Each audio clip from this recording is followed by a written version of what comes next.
Um, Looked at uh, in that way, we see that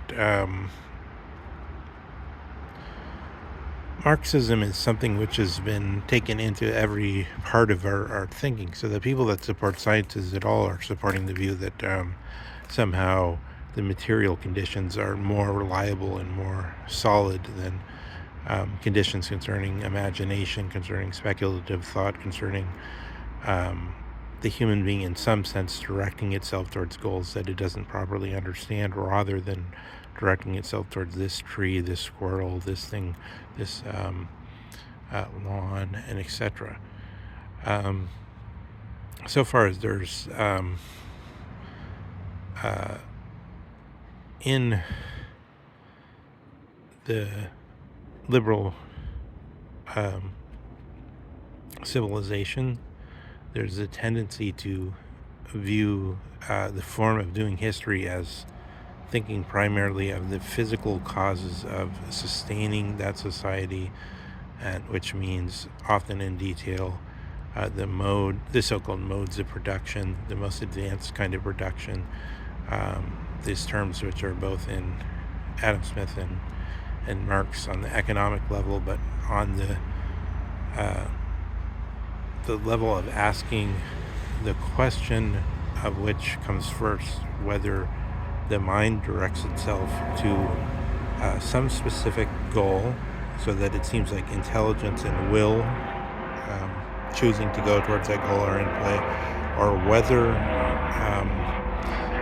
contrary to that, the external conditions have in some way acted like a chamber in which a selection is happening.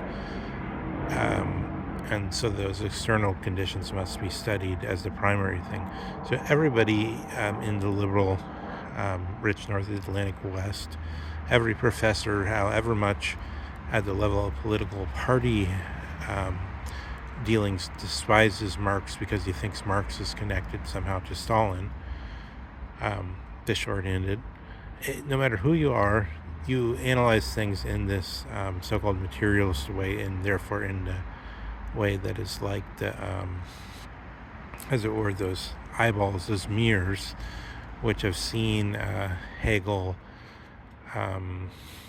as giving a positive datum, but the positive datum is to show that it's not adequate to give an account of things in terms of this kind of will and intelligence view. We have to give things in terms rather of this description of the environment term. And how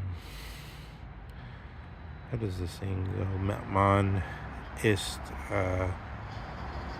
was man ist, because the word is, and the word eat, ist, with the double S,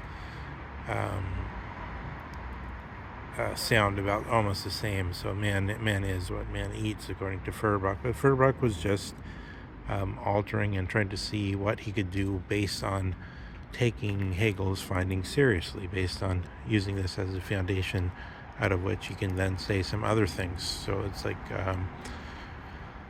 we have, in a certain sense, once we're at the followers of Hegel, a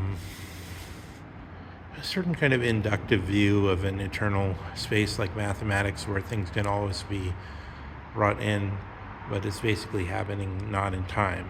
So it's like Hegel found out some things, but it's not really has to do with time. So even Hegel's philosophy of history can then be recast as a different kind of picture about the, what Marx shows, right? So I think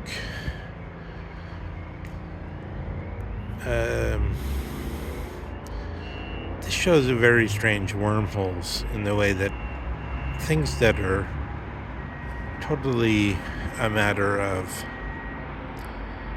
the wrestling matches of professors in the university then become sliced up like the fragments of the Franz Schubert's scores when he died, which were distributed by his brother to his best students.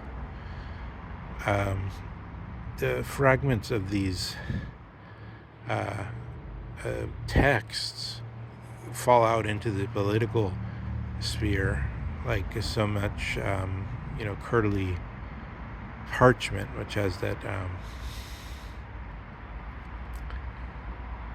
strange um, ability to coil up in a musical way in concentric circles or near concentric circles. But this is something which,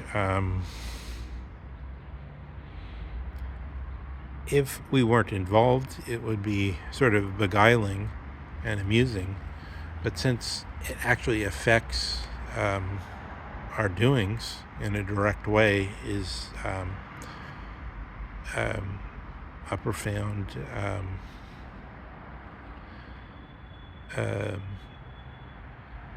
factum, if you like, which we should concentrate some attention on.